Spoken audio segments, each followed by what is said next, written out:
Okay. Thank you again, Blake. You're going to be listening to us later, so welcome. I would like to turn it over to Chris. He is our member spotlight for this month to kind of share a little bit about himself, his passion, and why Rotary.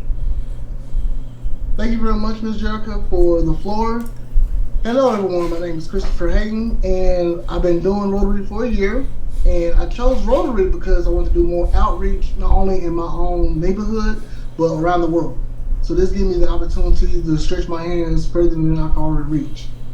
All right, so I am also a veteran, and I've been a veteran for the last 12 years. I got out in 2011, and I've been doing the Veterans Affairs Office, working there for the last 7 years, going on 8. And let's see, outside of that, I'm a caregiver, and I have a side business that I do, teach people self-defense, situational awareness, and I teach people how to shoot guns and gun safety, of course.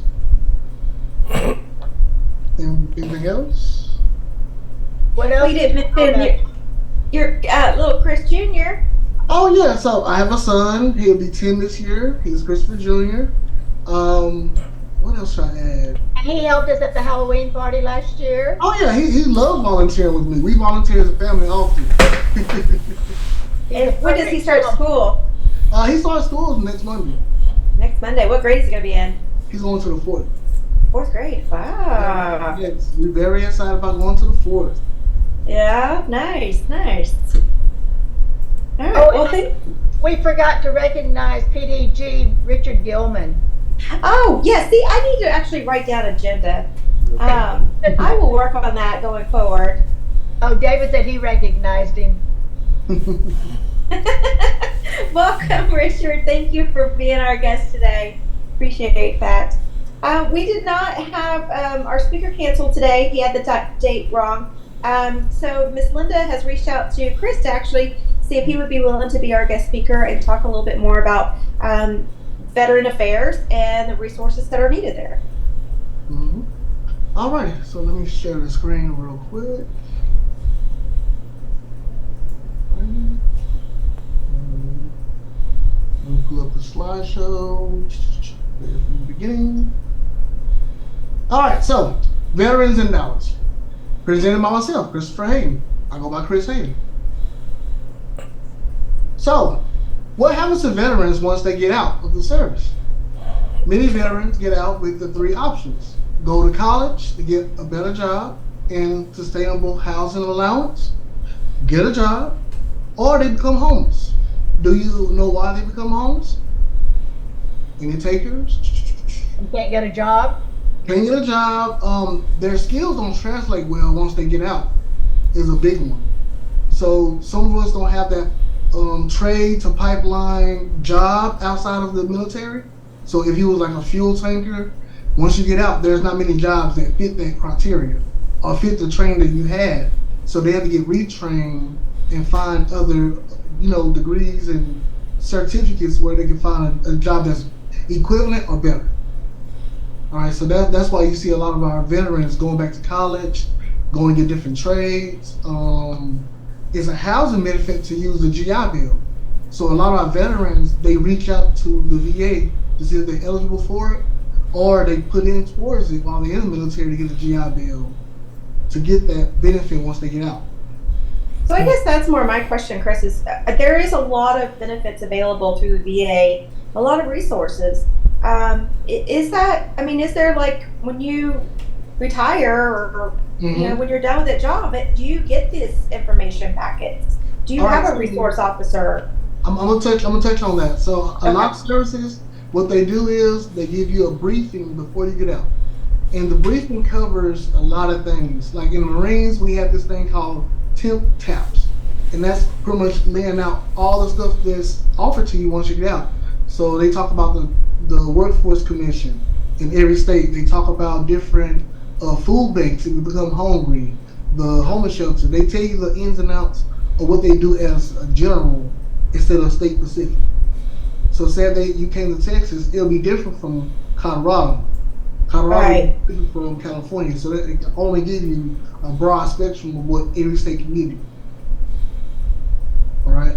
So that's why, a lot of veterans, they travel to different states and they're not, naturally from that state, they can become homeless. All right, so go on to the next one. So, what do they have when they get out the military? So, most members, and all of this is applicable if you can. Some of them cannot get out with this, but this is the general things that they usually get out with. Your deeds form 214, number 4, discharge orders, your medical records, your service record book, uniforms if you're reservist, and a one-way ticket to whatever state you want to go to, or you can stay in that state that you're getting out of. So this is what they get when they get out. So a lot of people think once they get out, you get sent with some money or whatnot. Not always eligible for it. They get sent home with just this. I guess it would be similar to like resigning from a job. Yes, very much so. Okay. Very much so. And a lot of times, this information is not given to every veteran. Some veterans might go home with just the D-214 and their discharge orders, and everything else is not available. So it varies between different veterans and the circumstances when they get out. All right. So what should a veteran do next? Here's some options that you can do. I tell veterans when they come to Dallas, go to the Veterans Affairs Office to establish your benefits, if possible. Locations: Fort Worth, Dallas, and Garland is the North Texas location. Go to the Texas Workforce Commission to seek unemployment benefits and job placements. They have good job placement skills. I was placed at 2 positions within the Texas Workforce Commission. That's how I actually got on with the beginning through them. For education, most colleges' campus has a Veteran Affairs office and a liaison, the person who process your payments for your classes. And for homelessness, the VA has programs to house veterans and spots at homeless shelters as well. So any questions so far on this? Yeah, why when you see so many of them in the street with signs, why isn't the VA doing something to pick them up and bring them somewhere off the street? Okay, I'm gonna ask you a question. Which is faster? You getting 7,000 off the street, or you getting housed in the house? What do you think will be faster? I don't know. You'll be amazed. You get way more money on the street than you do actually being in the house, and that's why a lot of veterans and homeless. Wait, you talking about like getting paid benefits? No, people get paid like in cash. Like there's a lot of people who make a lot of good money just being paid. Oh, by begging or. Yes. That's why they stay home. Okay, so it's meeting their short-term need yes. for that day and not. Now I get it. That was a great question. But check this out. On top of that, housing takes like 2 to 3 months to get into an apartment, and maybe even longer since they did it with the pandemic. So you in and out on the streets and in the homeless shelters. Remember, they only have limited spots for veterans. There's outside homeless people at these shelters. So, you have to, think about, hey, I'm gonna get more money on the street, or I'm gonna, do what I can in and out of these shelters and try to maintain a job at the same time. So it's not like a place that can house everyone. It's like, hey, first come, first serve, and if you're there, you're there. If not, it's like, better look tomorrow. That's just how it is. I wish they would have more zoning for homeless areas so we can house more, but it's crapshoot at times. All right, any other question? What about therapy? Because I kind of have this mindset that a lot of our homeless veterans have mental disabilities, post-traumatic stress disorder. I mean, is that something that we should be more mindful of and try to dedicate more resources to? Yes, but it's never enough. For, I want to say, every 300 to 500 veterans, you probably have one counselor available. Oh.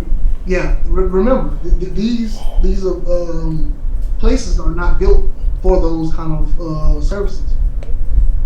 Yeah, but I mean, didn't we have that same cycle after World War II?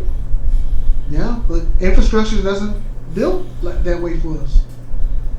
It's hard to have the manpower to help out with the veterans that need that service. You know, if you don't have the funding, you don't have the manpower, we're still in the same situation. Yeah. And it just seems like history does repeat itself. You know, World War II, Veteran War, Cold War. I mean, these soldiers are coming home and not getting the resources that they need. I mean, on my end, as a person who worked at the homeless shelter area for the VA, I used to work in the homeless programs. We don't have not only the funding, we don't have the resources. You know, I can get $1 million, right? But I don't have a building. I don't have the electronics to properly sit everyone. I don't have all of the stuff that goes along with it. So it's like, yeah, we get a lot of funding. Do we have a location? Can we house these veterans? Can we feed them daily? I mean, it's a lot to go into it. And I wish Yeah. we have I think more it's some options. good valid points. So you're talking about HUD Bash? Yes, that is one of the services I'm talking about. Yeah, I used to work with them. I visited Serve Denton today, and Mhm. they have some really great services for veterans, and they actually took a nursing home and converted it for almost like little hotel rooms for those that are homeless. There's like 40 families in Denton that don't have a home, and so they're trying to do some things. That's great. We need Yeah, more.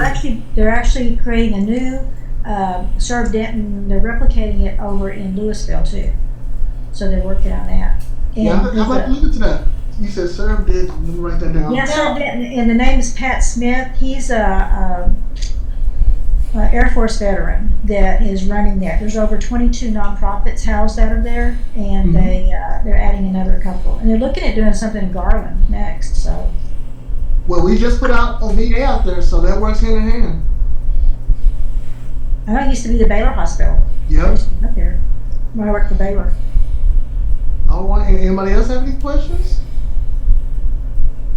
All right, we'll go to the next one. All right, so the Veteran Resource Center. As you know, that was one of our service projects that we donated to. And also, this is one of the places that I refer a lot of veterans to because not only is it close to the VA, it has a workforce person there to help people get employed. So they do resumes, they give pointers, go over job questions, placement information. So they have like a whole hub there. They also started a well builders program there recently.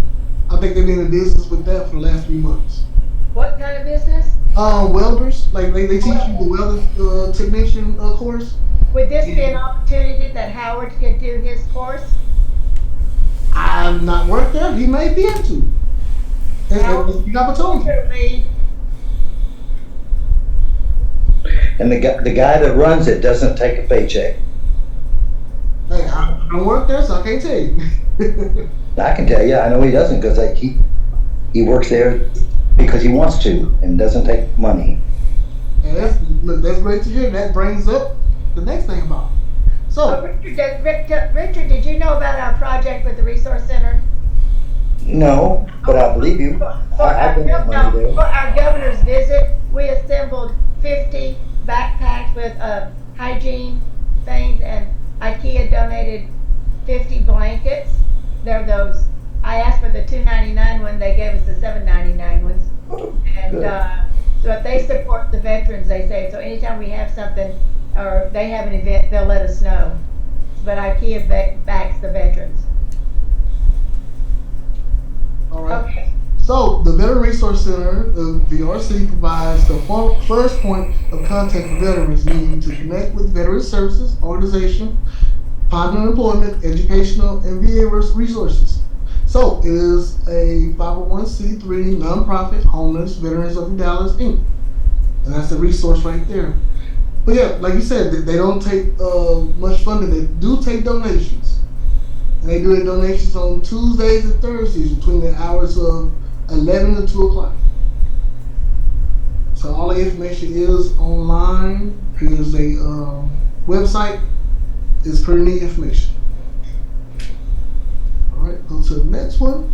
So This is pretty much HUD Vash, and I got this off the Dallas Housing Authority's website. They work hand in hand with the vouchers. So Dallas Housing Authority also participates in the Veterans Affairs Supportive Housing Program, which is VASH, which is a program created for the Department of Housing and Urban Development, HUD. The HUD Veterans Supportive Housing Voucher Program combines with the Housing Choice Program, assistance for homeless veterans with case management, clinical service provided by the Department of Veterans. All right, and then you can find this information on their website with the Dallas Housing Authority, and it will be under the VASH tab. But I used to work for this program, and what they do is they do a risk assessment. They go through your whole background, and they see how much of a risk assessment are you, so they can house you quicker, or if they need to take time with you. And what a lot of veterans do is they go through the VASH program. They get housed in a veteran shelter or a veteran spot at one of the homeless shelters. Then they will transport them from there to one of their appointments. And when I mean appointments, they use a voucher to get an appointment, and they'll be under the case management for that specific area. So, Chris, aren't they sometimes like at the Union Gospel Mission until Yes. they're able to move into a location that like a 6 months or 9 months or something until they're able to move into a location that will accept the vouchers? Yep, that is one of the areas they use. They use them a lot. They also use so many other notable ones like Salvation Army. They big over there as far as the housing area. It's been like 2 or 3 years since I've been over there. They might have changed up a few places, but they still use the same ones that you may know. So any big shelter that we know of, like the bridge, they still use them. Yeah, and I understand that MetroCare actually has counselors there, like at the Union Gospel Mission, so if they need counselors there, it's available 24/7 for the crisis line, but then they have counselors there like regular working hours, so they can be talking to somebody if they want to. And they have bus passes, but a lot of them don't have cars, so they have to pretty much go wherever they need to on the bus and then walk. Yes. Now the only reason why I speak on the counselors and the bus vouchers because things change often. Like at one point, HUD Bash was giving vouchers for bus passes, then they stopped, and then they picked it up again, and then they dispersed it to the housing, the homeless shelters, where they was giving it out through the voucher program. So it's hard to say what they give now because they change up every so often, and they change it up because of the funding. Like if they get sponsored by DART, they will get those vouchers. If they don't, they can't give them out. All right, any other questions on this? All right, let's go to the next one. So, organizations to join. I listed a few of the ones that I know, and I'm a part of 2 of them, or 3 of them. The Wounded Warrior Program, VetTix, and Disabled American Veterans. I'm a part of those 3. I think they're a wealth of knowledge to join. But if you want to see the other ones, you have AM Veterans, American Legion, and Fisher House Foundation. There's also Hope for Heroes. Oh yeah, there's a lot of them, yes. But And also like Shiloh. I know he supports the Wounded Warrior, of course, and he does several different ones, veteran projects that I get notices about. So we always have to remember Shiloh. Yep. And then Domingo Rodriguez from our group is, of course, with the Veterans of Tarrant County Coalition. I'm a member of that one too. And they meet on the 3rd Friday of every month at noon over Zoom. They have really great programs. Oh yeah, great. Tarrant County, Fort Worth, great when it comes down to veteran organization. I done some in the past when I was with Dallas County Community College before they changed it to Dallas College. we used to give information and seminars to the veterans out there. So I've worked with them before. All right, so we'll go to the next one. All right, so health information. Here is the list of numbers for North Texas veterans areas like Dallas, Fort Worth, Garland, and we have the Texas workforce number for all of Texas, I believe, and the VA crisis line. Is that Dallas VA number? Is that where David could call Oh, Dallas form? Okay. Yeah, you have Dallas, you have Fort Worth. Fort Worth, either one, because he's Yeah. in Fulton County. Yeah, so Chris, you can now use on the crisis line, you can go ahead and use the 988 instead of the longer number, because it'll go to that long number, and then dial 1 for veterans. All right, hey, that's something I'll add to my notes. You said 988? 988, the 3-digit code, number that they have for the crisis line, and you still press 1 for veterans. It still goes to that the original number, and then 1 goes to the veteran specific line. All right. Yeah, I'll definitely keep that in mind because I'm doing it right.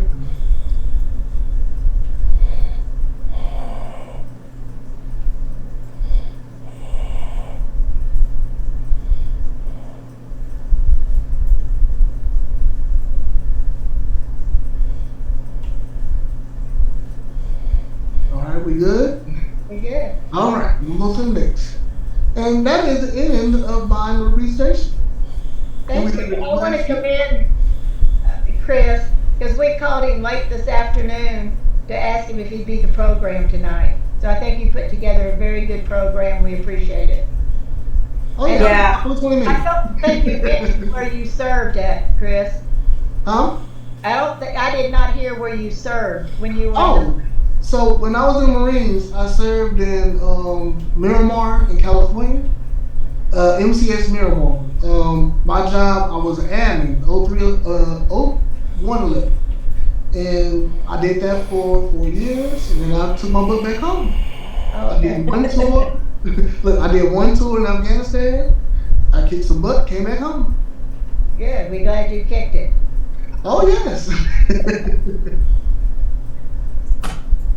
Yes, ma'am. Yes, ma'am. I was going to ask you, I met someone yesterday. I was at the Irving Resource and Job Fair, and I met someone from the Veterans Resource Center.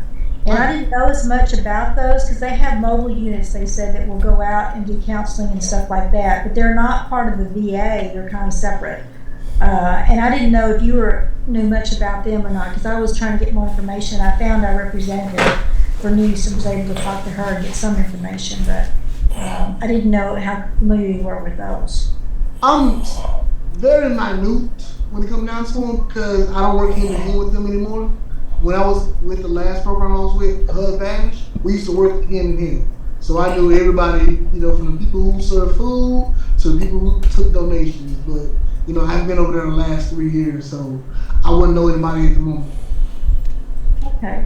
I was just surprised because I always heard that people had difficulty in getting access to resources, behavioral health resources, because of transportation was a big deal, and being able to do that. And I didn't. And then I learned for the veteran centers, the vet centers, that they also have mobile units. So they have vans that will go out and talk to veterans where they live for mental health services. And I said, well, I don't think everybody knows that. And they said, oh, yes, they do. I was like, well, I don't know. So it's not common knowledge. It's not. Mm-hmm. I wish the police had a veterans liaison or a place in the police station where veterans who have those kind of issues can be like passed through with a more of a gentle hand. Because if you're not a veteran, half the time you won't understand what they're going through. So it takes a veteran to understand little things a veteran goes through, than just put them in the jail without really screaming. And we need more assistance with that. Why don't you go to your local city councilman there? Trust me, I've learned. you write, you talk to him, and it goes in one ear, not the other. Okay. But I have brought this up before, a couple of years ago. But you get discouraged when you see the same people in office. Yeah. Or you see their best friend that's in office. You're like, well, dang, you picking up the same regime as the last one. Mm-hmm. But that's something I will bring back up, and I'll let you know the details. Okay. So Chris, where are you located? Like, what would be your police department? I'm actually in the Oak Cliff area, so Okay. it would be right up the road from me, off of Camp Wisdom. I know that Domingo told me just a few minutes ago that he did recently a presentation for the Dallas Police Department, and he's with Military Veteran Peer Network. Nice. And then he's doing another one for PTSD TBI for them that's coming up. because especially as a veteran. So maybe you might connect with Domingo if you want to, and maybe you might be able to help with some of that or want in visiting some of those I places. support. Send me your information in the chat, or you can send me directly an email. Okay. If you can send me your email, that would be awesome. I'll do it right now in the chat so you can have it. Thanks. Okay, Charlotte just joined us. I guess she's back from Alaska.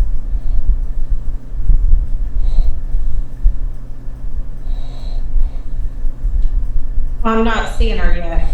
No, we admitted her. Okay. She's I probably have on. a question. How Yeah. come they're not doing enough for the military? It's almost like you guys, like they sign up, but they don't tell anybody what happens at the end for a reason.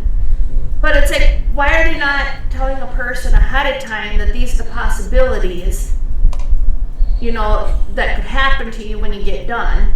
Like we already know that there's a chance of life being lost. Like when they sign up, they already know that. Why aren't they being taught like all these other things that are possibilities? And then why are they not doing enough? Like, what's the problem party that's causing all this? And I don't mean to get all into the politics part of it, but it's definitely either the Democrats or the Republicans that's causing all the problem. To me, I think the military should have first and foremost anything and everything before anybody else. But that's just me. I don't think like everybody else. I can help you out since I did administration in the military. So what happens is you have resources, you have infrastructure, right? They build it up to say, hey, we want to keep everybody in service. It's just like college, just like, hey, we give you enough credentials for you to be hopeful for the future. But once you get out, I can't tell you exactly where to go. I can only give you so much to where you can say, hey, I'm confident, and then once I'm out, where do I go next, right? So that's the infrastructure. Now, you ask for resources. Our resources is big on how can we build everybody to stay in. We're not building anybody to leave because we'll put more into that and not keep nothing for the people that's already in. That's why you see them fighting for more money once the veteran become injured. Because if you're not injured and you want to come out, with the educational benefit, why would you fight more to do something else? You know what I'm saying? If you know there's no money out there for you. And that's why a lot of veterans are coming to the realization once they get out. They're like, hey, if I'm not injured, I'm able-bodied, and all I have is this educational benefit, I'm gonna be homeless unless I go to school. There's no opportunity for me to get BH unless I go to school. So that's why you see a lot of veterans go towards school and get either C's or D's to pass it just enough for them to get the benefit. They keep a 2.5 GPA just to keep them afloat, to keep them getting the benefits until it runs out. Is that like the GI Bill, or is that different? Can you repeat that? Is that like the GI Bill, or is that different? That's the GI Bill, and the Post 9/11 is similar to the GI Bill, is how they want to build it. But it's the same thing. You get out, you have a BH that's attached to it. It's just with the GI Bill, you have it a little bit longer. That's it. If you opt in for the 9/11, you have a certain amount of time. That's the only difference at the moment. And then they had a kicker when you did the GI Bill at one point. So you had that for additional time. And that's all you get really, unless you come to Texas. And in Texas, they pay for your school through the Hazelwood Act.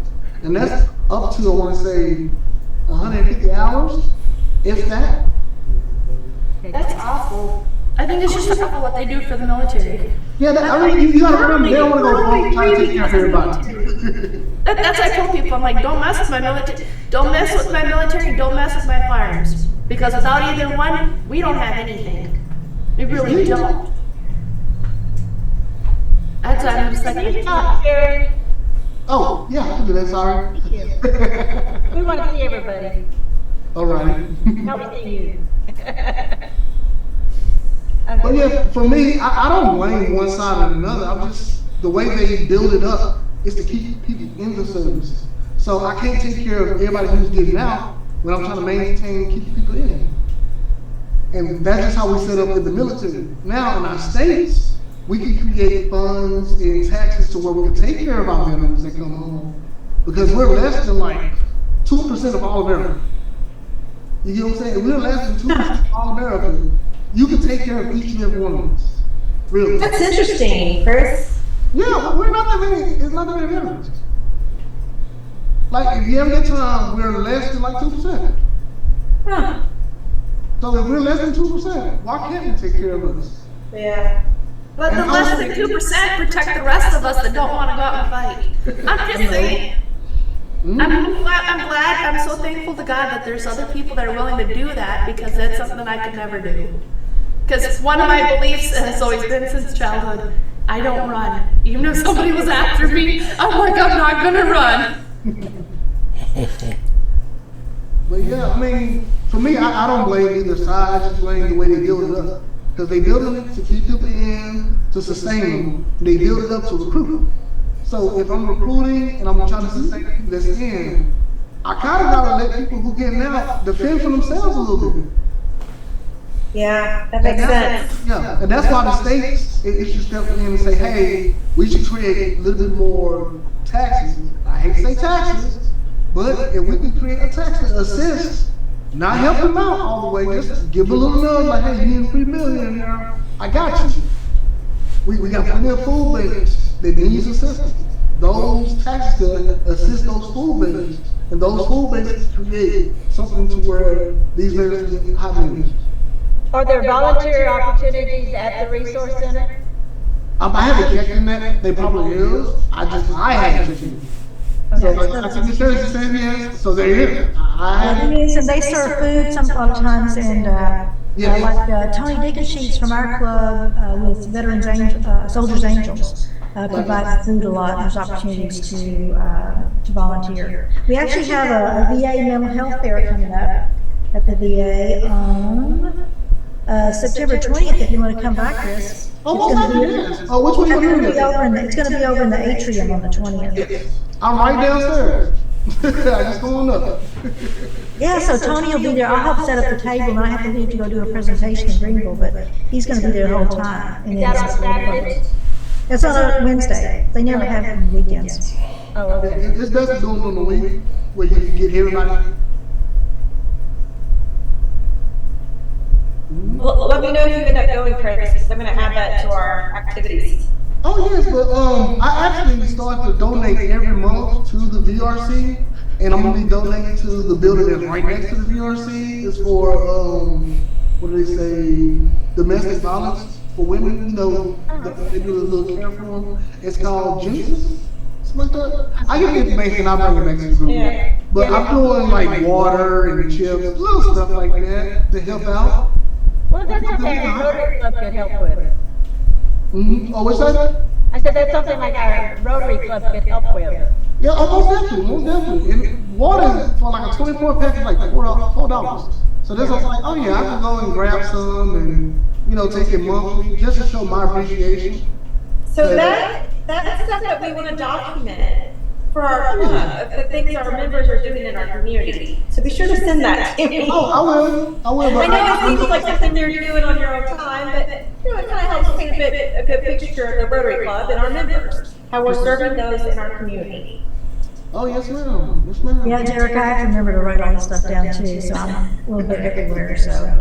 I just thought of this like out of the blue. So like with the John Maxwell, with the leadership, I have this Live to Lead. Mm-hmm. Well, it's a one-day motivational. Is there any way that I'd be able to do that? Because I can do it online, I can present it online, but it's a personal growth event. It'd be huge, and I think that's something that I'd like to do. I know I'm supposed to charge for it, but I would have to figure out how to do that to not charge for it. But is that something that I could possibly do to help? Or would you have a connection for that? I'm sorry if I'm putting you on the spot. I'm just thinking maybe that's something that I could do to help, possibly. I don't know. How long would that last, Robin? I believe it's like a 4-hour event. Because there's only 4 speakers. There's John C. Maxwell himself, and then there's Kendra Scott, Marcus Buckingham, and then Ryan Meek. Those are the 4 speakers. So it'll be a live event? No. Yeah, well, they have it as a live stream event on October 6th out of Atlanta, Georgia, but I'm not brave enough to try it on Zoom when it's being live streamed the first day. So I would have access to the replays, and that's only good from that mid-October to February 28th of 2024. And it's a limited time license. I'm paying for it. I'm just working on getting all the sponsorships and all that to do a big event. I would love to do that. But I thought, well, maybe this is something I could do to help out veterans. Because I can do it anywhere from Zoom. I like that idea. I just don't know the connections, if anybody's got it. Well, on my end, what I can do is provide the places that may be able to use that. Volunteer services, they can't pay me something else, but volunteer services at any VA, they'll be able to utilize your services as far as that. And what I mean by that is they can point you to where you can go next. Okay. So Robin, you want to call that like a collaboration with the Suicide Prevention and Brain Health Rotary E-Club? Because I can get you in for doing the presentations and all that. If you could, yeah, that would be great. Because they're encouraging us to do that.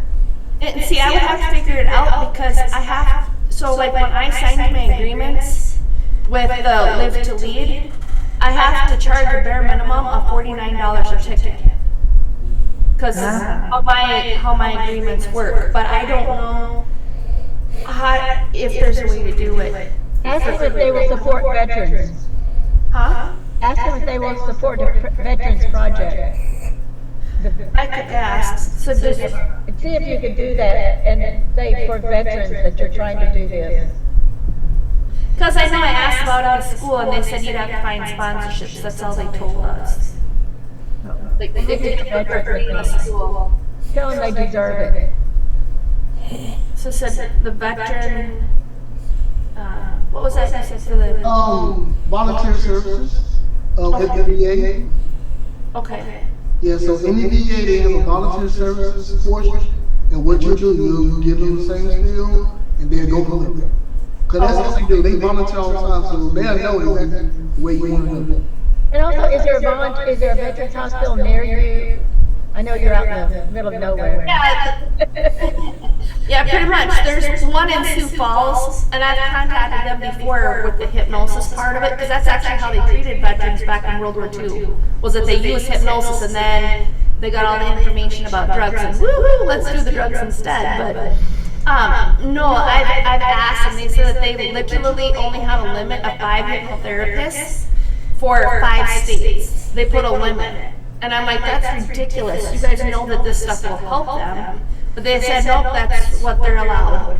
And even as a private contractor, to look into it, unless I'm willing to do it voluntarily, which I can't do it voluntarily, finances don't work for me that way, then I could do it. But otherwise, no, they only have 5 limit. That's their limit of 5. So I'm on a waiting list, and the waiting list is basically when one of them dies or they quit. That's what I was told for Sioux Falls. So Robin, you live in Sioux Falls or that area? No, I live in Watertown, so I'm an hour and a half away from Sioux Falls one way. Iowa? No, South Dakota. Well, South Dakota. There's not much here. Which direction, Miss Robin? For South Dakota, I'm not sure. Aren't They they have the He's west from Sioux Falls. You're west of Sioux Falls, aren't you? I think I'm north. You're toward North Dakota. Yeah, I'm closer to North Dakota. Okay. Sioux Falls is about an hour from Iowa. I actually graduated high school in Winter, South Dakota. Oh, I remember Winter, South Dakota, because there was a mansion. I kept telling my mom, I'm like, we should buy the mansion. They only wanted $135,000 for it in Winter. I was like, now all the kids that we got, she's like, yeah, we should have got that mansion. I'm like, Small town, only one stoplight. Who was in Winter? My mom lived there, and I with my senior year. She now lives in Buffet. What is it? Near Sturgis. Belfouche. That's where she lives now. South Dakota. The rodeo and all that. Yeah, it's Sturgis. Yeah. I have relatives in South Dakota. Okay. All right. Anything else for Mr. Chris or the better good of the group? Well, what did you find out about? Was it there a? Oh, is it this Saturday? Or was it last Saturday at the round table? This Saturday at the round table. This Saturday, okay. Yeah, so I plan on at least attending just for the initial introductions and small talk, but I don't think I'm going to stay for the guest speaker. We'll see. You're on mute, Mr. Shirley. I have 10 minutes to talk about some potential service projects and things like that for mental health and suicide prevention. And our club actually presents at the September meeting. We have 30 minutes.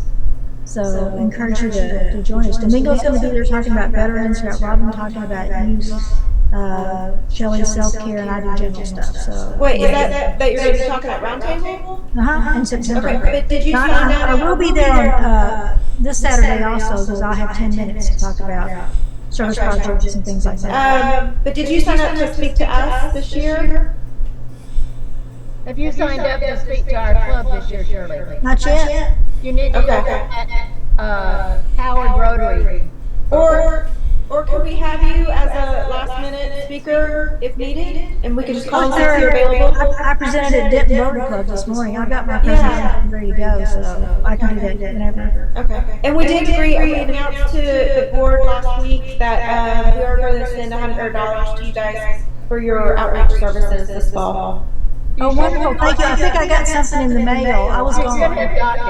Yeah, and something in the mail, so I haven't gone through all my mail yet, opening that up. So I think that it says it's from you, Linda. So that would be right. Okay. Thank you so much for that, because we're looking at having our mental health forum for Denton, Collin, Grayson, Parker, Cook, Tarrant counties or whatever. We were going to look in November, but there's so much going on, so we're going to probably do it at the Denton County Courthouse in January, probably January 31st. And so we're going to have the opportunities, and so we'll use that $100 will really help us with that, to be able to do that with food and everything too. So, and you guys are of course invited to attend. It's free. Talking about resources and how we can work together. Oh, I thought it was like an all-day event. It is an all-day event. Okay. We'll go ahead and have people check in. We'll start like at 9, go to 9 to 3. Yeah. Okay.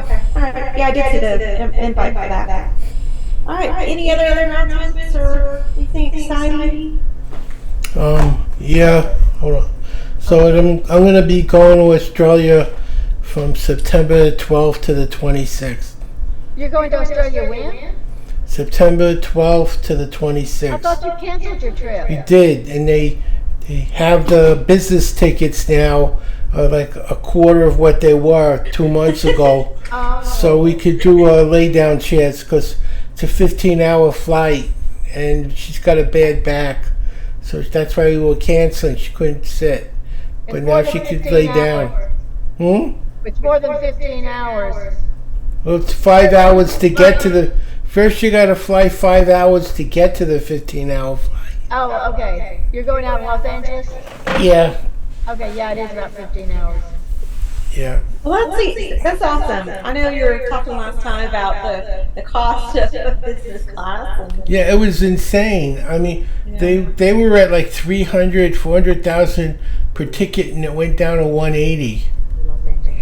Wow. So amazing. Much better. Right.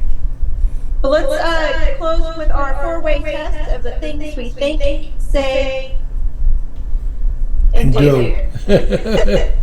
First, is it the truth? Second, is it fair or concern? Third, will it build goodwill and better friendship? Fourth, will it be beneficial to all concerned? And fifth, will it be fun? Hey. Awesome. Okay. All right. Well, thank you guys. Have a great week. Thank you all for joining.